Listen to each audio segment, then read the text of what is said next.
Well, it's another episode of Bootstrapped Unicorns, and I'm going to do something a little bit, we'll call it avant-garde or different for the norm today. And notice I don't even look in my normal attire. I needed a down day. And if you're thinking, oh, is Josh okay? You know what? I've been better, honestly. There's days in entrepreneurship in life that are hard and you've got to get through those. And there's just days in life that are kind of hard. I'm kind of having a both today, and I thought I'd share it with you, but I want to do it from a grateful, kind of contemplative moment. And I'm hopeful that as I story tell a little bit about somebody really important to me who I just lost, maybe some of the lessons he taught me can be instructive. So as I do this, I'm going to start opening. This is a bottle of Maker's Mark whiskey, Kentucky straight bourbon. This is something that I don't think I ever would have tried or gravitated towards without my friend John. And I remember specifically there was one night that I was staying at his home. We were doing a video shoot, a series of videos actually together, and I happened to be traveling in a way where it made sense for me to stay as a guest in his home. He was a wonderful host, as is his wife, Kathy. And they had a brand new bottle of this that they had been saving for a special occasion. And they opened it for me. And I can't say that I had ever had it. I liked it in the sense that I liked the idea. Oh, it's special for me. And I'd never specifically had a bourbon at that point. I'm not a connoisseur drinker. I'll definitely have something now and then if you know me. So I struggle to get this open in front of you. They do a cool thing with Kentucky bourbon, or at least specifically Maker's Mark, where they do this wax all over the top. And it's really cool looking, but then it ends up making me get my pocket knife out. If I cut myself on camera, I promise I'll be fine. Probably should have sharpened this. My. If other people in the room, part of the crew, were drinkers and knew how to open this, I'd ask for help, but I'm the only one who has this. There may be a cut point in here. There may not. Maybe you'll just show in the edit. I don't edit these things. I trust my team. If this is good content, so be it. God, look at that. I know. Oh, that's why. They've changed the way they do this. I can twist it. Look at that. I'm struggle busting over here, and I could have just done that. I think it shows you, and I'm a reasonably smart person, I think. Some people have accused me of being such, and I couldn't open a basic bottle of Kentucky bourbon, and I think it's because I'm a little distracted. Did you hear that glug? That was kind of fun. I'll just leave this right here. And we're not doing much. It's the middle of the day. But John, this is to you. You are and always will be one of the good ones. That is good. So way back when C47 Films was barely a thing, I was pretty much broke. We had financed getting into C47 Films off of a viral hit video that went really well, but it definitely wasn't advertising content. It was entertainment content, and like I said, it went very well. But I needed to get into the industry, as it were, and I didn't have a long track record. I had a good track record, but not a long track record that would say this guy needs to get hired everywhere to do all of the things in video. So there's going to be some people who needed to take some chances on me. And I remember I had just somebody, Nicole Mahoney, who is a mutual friend of all of ours, took a chance on me and had me write and direct TV commercials for the first time ever. And I came in, and I think we did a really nice job, especially for my first pass doing TV commercials. And on that set, and it's funny, I went in there, we really, I think the crew did an amazing job. A lot of the OG crew was kind of training me through the process. They knew I was going to direct just fine, but I didn't know a lot of the ways of being on a set, and they did. So I leaned on some of those OGs. And while we were on set, somehow I knew that this wasn't going to happen again anytime soon. I could kind of sense that I didn't have a good sales flow. I didn't have a funnel of people coming through who were going to demand Josh's work. And honestly, these commercials weren't even slated to hit TV for 12 plus weeks. So I had this lull of having proof that we even did anything. So I just knew it was going to get quiet. And while I was on set, there was an intern for the business we were actually making a commercial for, who mentioned that her boyfriend was interning.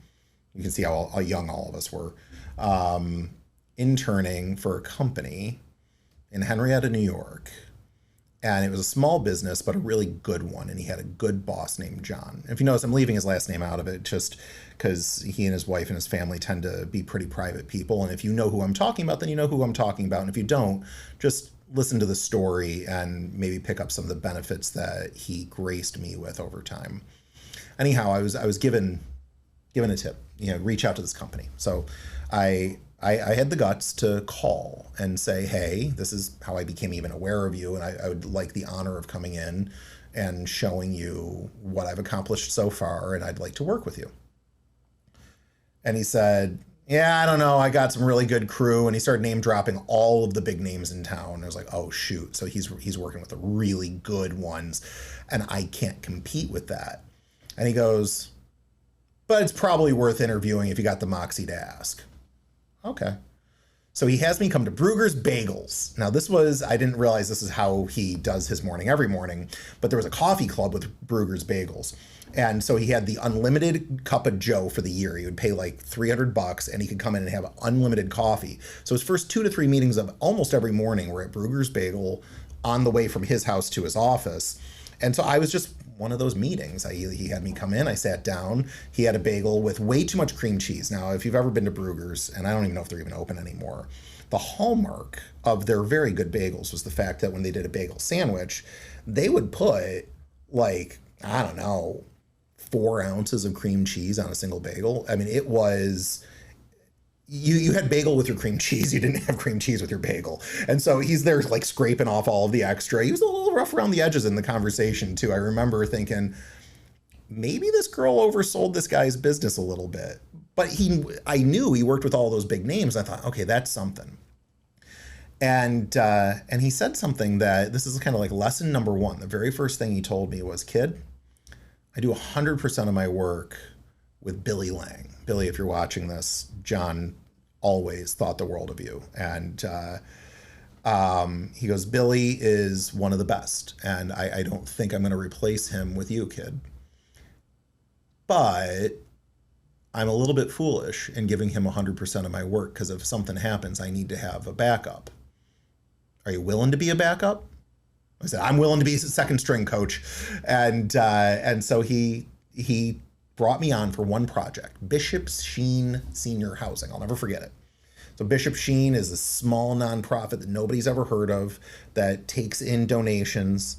And then when somebody has a housing crisis, and typically they're very low income and can't handle getting financing to fix the hole in the roof, fixing the heating in the house because, their family is strapped, but they've got 5 kids and 1 elderly person. Like, these are stories I remember actually. And so Bishop Sheen had a whopping $4,000 for John and I to split to go do basically a corporate overview video that resolved with, please donate, people need you. I knew how to do this video, and I knew I had to treat it like a $40,000 video, even though I was only going to get $2,000 because I had to impress this guy.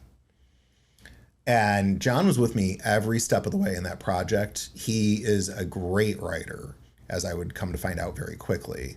And some of my style became some of his style, and we had a lot of synergy because we would kind of team write things. But he gave me that shot to do that one video, and the client was thrilled. And I can still, to this day, show that as a work sample because I think he and I really threw down and did quality work. And I just remember afterwards thinking, well, that was probably my one video with him for the year because I'm his second string.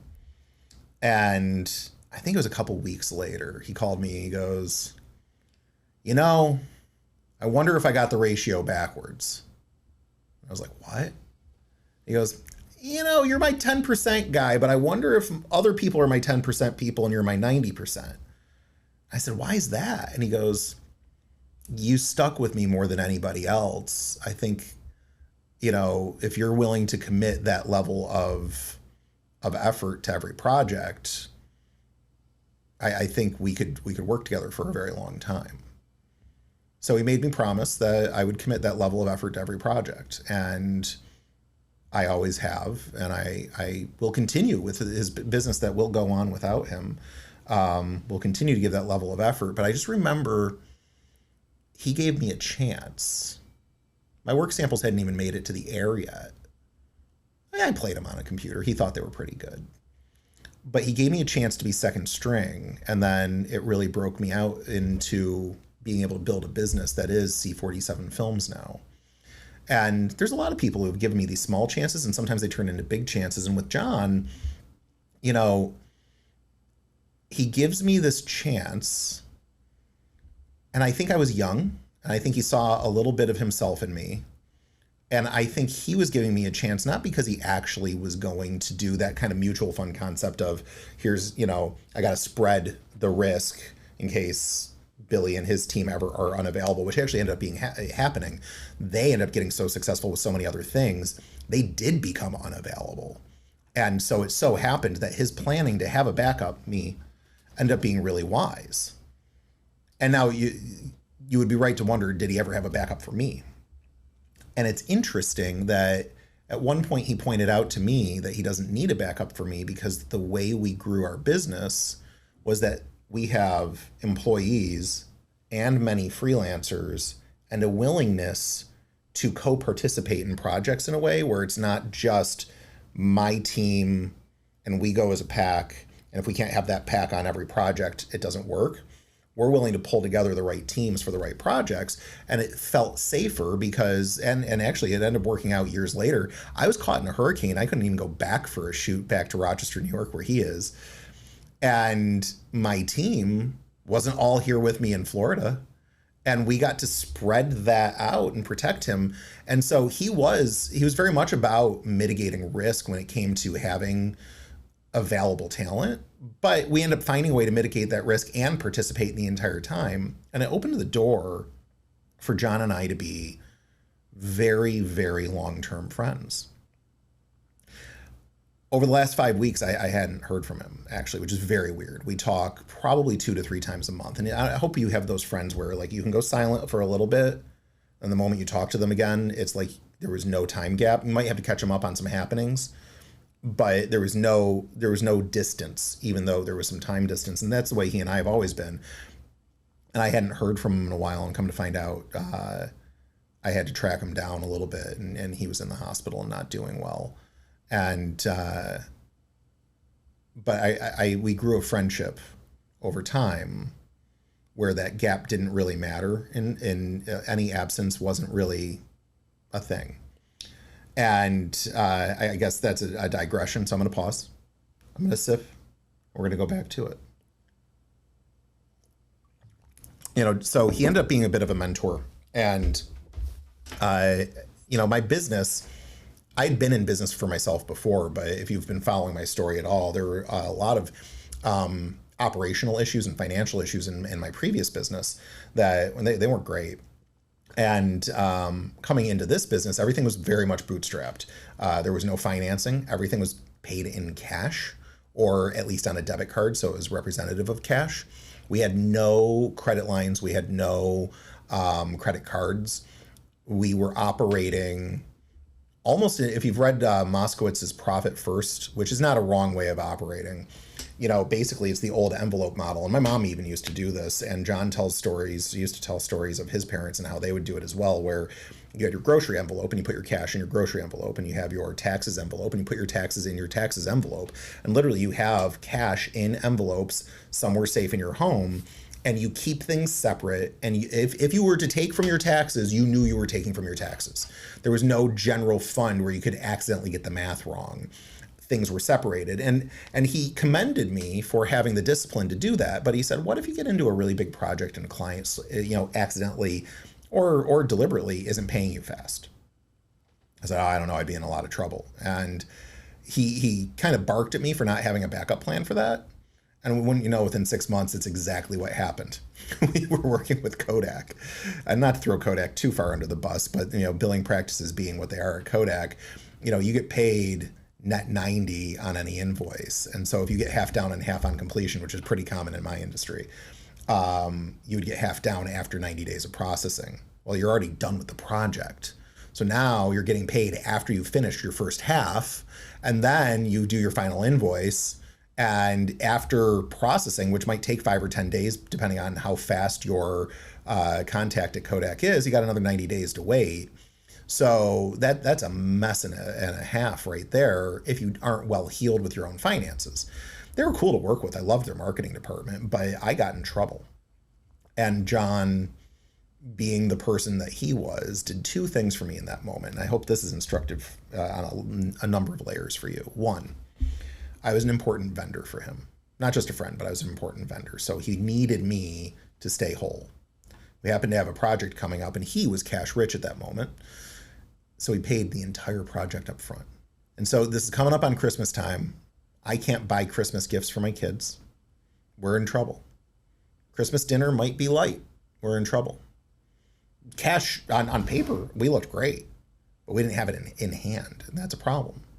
So he paid an entire project up front, which is a terrible business decision if you can't afford to do it. But if you can afford to do it and you've got a partnership the way he and I had, in that moment, it was one of the kindest, wisest decisions I think he could have made, but it was so much kinder for me. It rescued our business.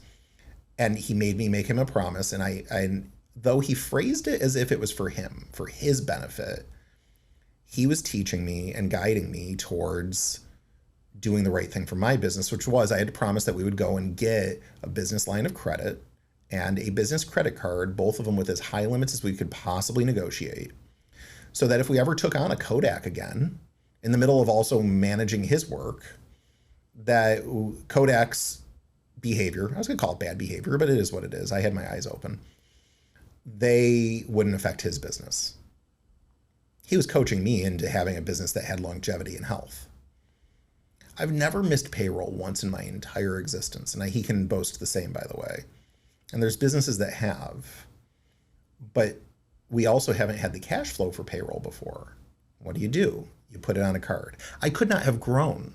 We could not have grown to C47. We couldn't be what we are today if I hadn't listened to my friend John, who had seen it go bad for others. I don't think he ever had a problem where he couldn't pay a bill, but he'd been tight and he'd seen it before, and he knew how to keep out of that mess, which was to have good banking partners. Honestly, today I would be doing something completely different if I hadn't listened to my friend. And that level of care was something that was a bit of a hallmark for John.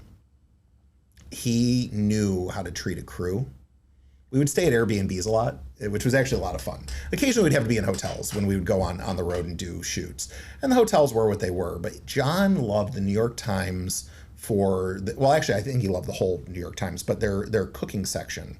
We would talk about that every time. And he would get their emails, but he would also read them like paper style. Like people actually still do that. And so he would tell me about the new recipe he was trying. Sometimes they worked, sometimes they didn't. He'd critique what didn't and actually go in on like, oh, well, this guy always has too much spice in his recipes. I'll never listen to his recipes, but her recipes are perfect. I always use her recipes. Like he was a connoisseur of New York Times recipes. And so he would save some of the best ones that were probably also the easiest crowd pleasers. And he would prepare that, like he'd have grocery bags full of stuff in the back of the car. We'd have gear, he'd have food. And we would travel to these Airbnbs and we would know like on night 2, that was John's night to cook. And the entire crew, we learned very quickly after a couple of shoots that we just have to wait for John's cooking night. And so, and Bruce on the crew, usually, he would know that his contribution was beer. So he'd go find the nearest convenience store and get a couple of different types of beer. And John would do that, and then he would make his dinner. And then Bruce would usually make some kind of dessert. And I remember him actually making holiday conversation candy canes in a skillet for dessert that night. And the crew learned very quickly from John's leadership. And I'd like to say I was leadership because, technically John was hiring my company and I was directing and all this stuff, blah, blah, blah. No, John's leadership, it really was, he set a tone that he wanted to enjoy the work and the people he was with. And one clear way to do that was a meal together with great comfort food. And that's how we treated every shoot. Like we didn't do we would do pizza, of course, right? Crews do pizza. He would find the good pizza. And it wouldn't just be a pizza with pepperoni on one side and cheese on the other. That's just belly fillers. He made sure we tried all the weird toppings, and we had a lot of options, and we had the garlic knots.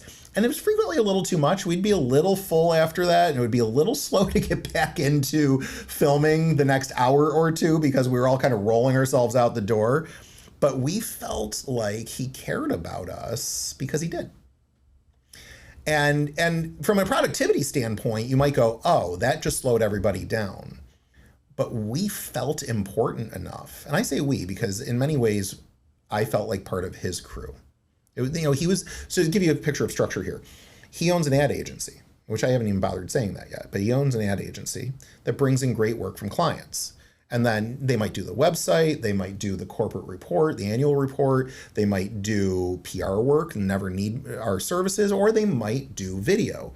His favorite thing to do was to do TV commercials and great video for like sales campaigns and giving campaigns, lots of nonprofits.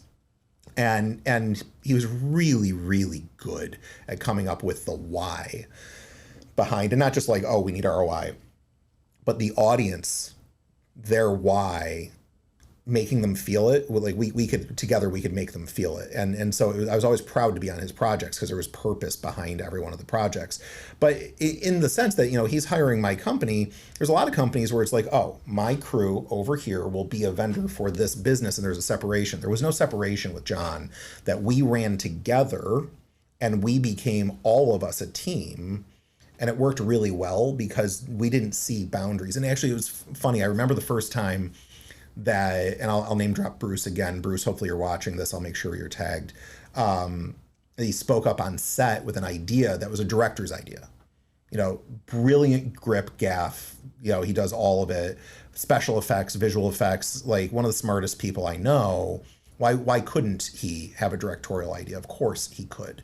But there are some sets, and if you're in the industry, you may have been on them, where it's like, how dare you have an idea? All the ideas come from the idea people.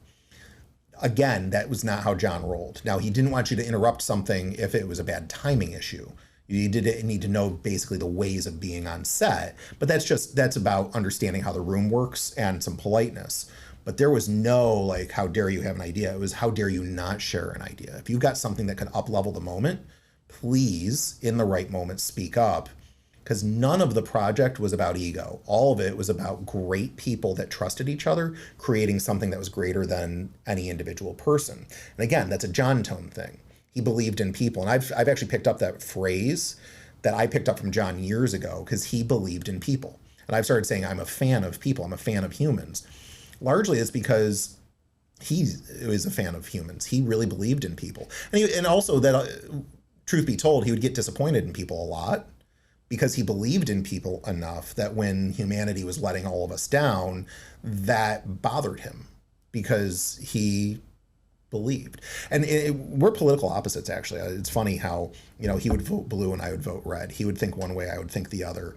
And what I absolutely cherished was the fact that when he would say something that I might disagree with, or vice versa, instead of that like polarizing Facebook fighting thing that we see all the time, he had a way of opening a door to a conversation that would have laughs, that would have these pregnant pauses full of thought, and he could actually sway me.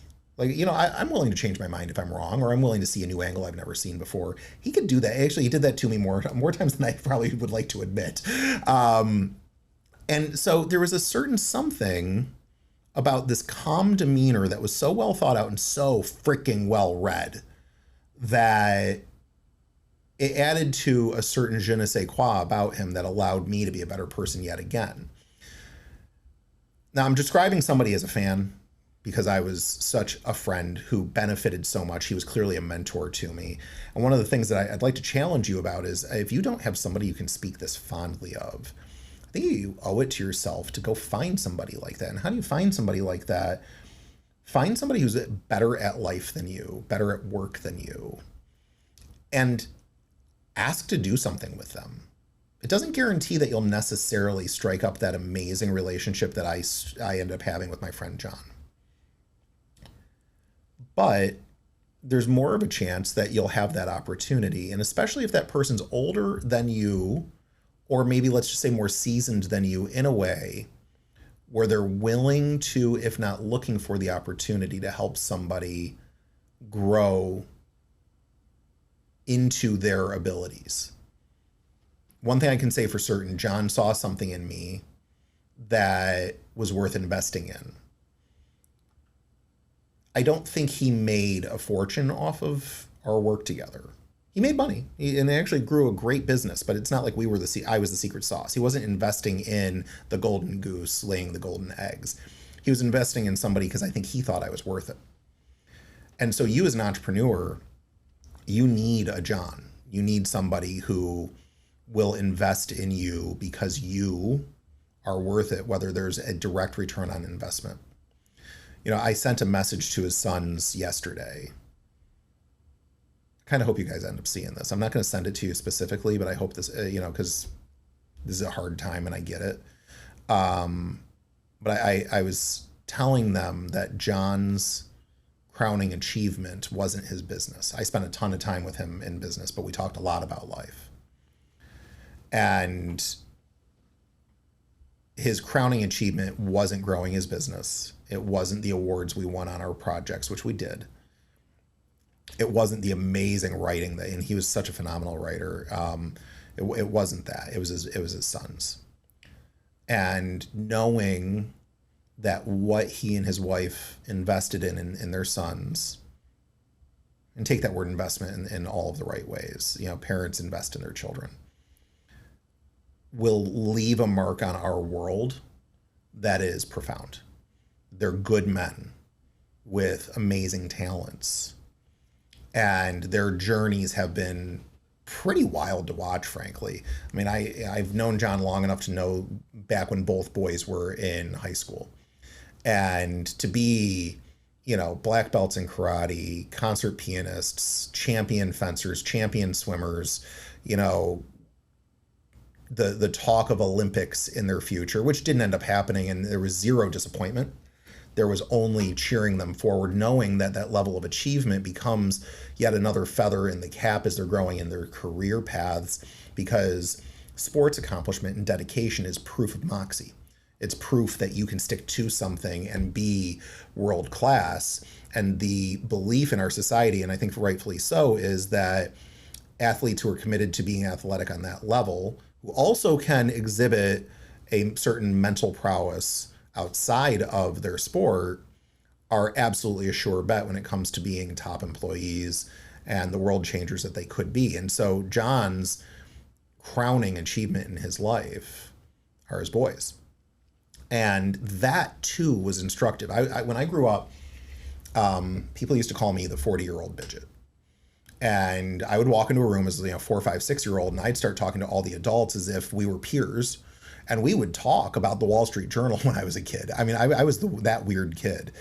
And it built some expectations that I would grow up and be a multimillionaire by the time I was, 20 years old. I'd be written up in all of the magazines and all of the things. I'd be an inventor. I'd be a TV personality. Like all of these interesting things that people just assumed would happen around my life, which in some ways didn't. And none of that matters, I suppose.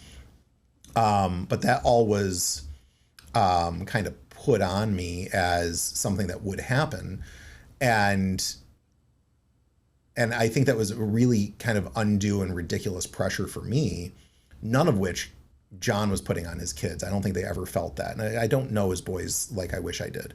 But there was expectation that these amazing experiences and exploits would build the great life that not only would be great for them, but great for the people around them. And I know it's happening. And that was instructive for me, though, that as I become, and this is where I was trying to go, but I found myself meandering. Pause. It really is good. John's passion for his wife and kids was so instructive because everybody thought I was going to become, and I've had a bit of a complex about this as an entrepreneur where I started comparing myself to other people's races and realized I was ahead, and then I lost everything and now I feel behind, and then I'm trying to climb back up and become something else. And I look at John and I go, yeah, but he was winning the race the entire time because the race wasn't a race. It was just a personal, warm, and welcome duty to build a family that had love and sustainability, so therefore some safety, and the skills and the ability, and let's go back to that word moxie, to live well into the future. That's what he was building. And he did it. And so I look as an entrepreneur, and I do want to build something as a business that is big. I do want to scale the business term, fine, whatever that means. But actually, Tony and I were talking before we're filming. Tony's running tech today in the office about this reality that so many entrepreneurs lose what really matters in order to build the big business. And then you hear about them looking back on life going, oh, well, I'm on my third wife. I really screwed up with 1 and 2. Oh, my kids don't talk to me anymore, but this trophy wife with our 2-year-old, though it's exhausting me, maybe I got a new chance at things. There's a lot of people who have these broken relationships that end up causing all this splintering and a lot of regret, but they're rich, right? And I frankly, I don't care how much money John made. I don't know how much money he made because none of that actually matters.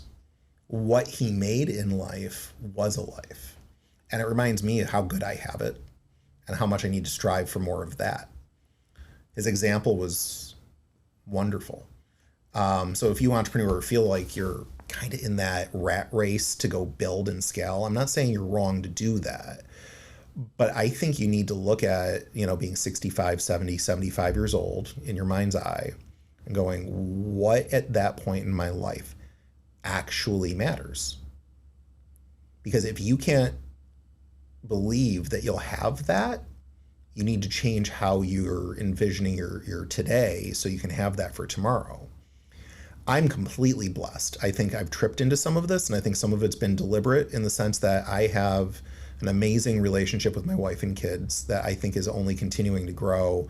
I'm one of the blessed guys out there. I really am. And I'm chasing this entrepreneurial vision at the same time with the support of my family, which is really cool too. But I will not chase the business and sacrifice them. And my example of doing it right's John. So I don't want to overdo this episode. I've known him for about 15 years. And within year 1, I knew I had a friend for life. Looking back after these 15 years, it was so much more than I could have predicted. I might not, by the way, I don't cry, not easily. It takes a lot for me to even tear up. Like, show me the Schindler's List, barely a tear. I mean, come on. I mean, it's not that I'm cold-hearted. I just don't cry very easily. I shed my tears yesterday over this. So if you're looking at it like, Josh, I don't buy that you're really broken up. It's not actually me, but what the cameras missed was yesterday. Yesterday was rough. He died at 3 a.m. yesterday. I'm not even going to give you specifics on what days these are. So it's been a little bit over 24 hours. It's actually neat.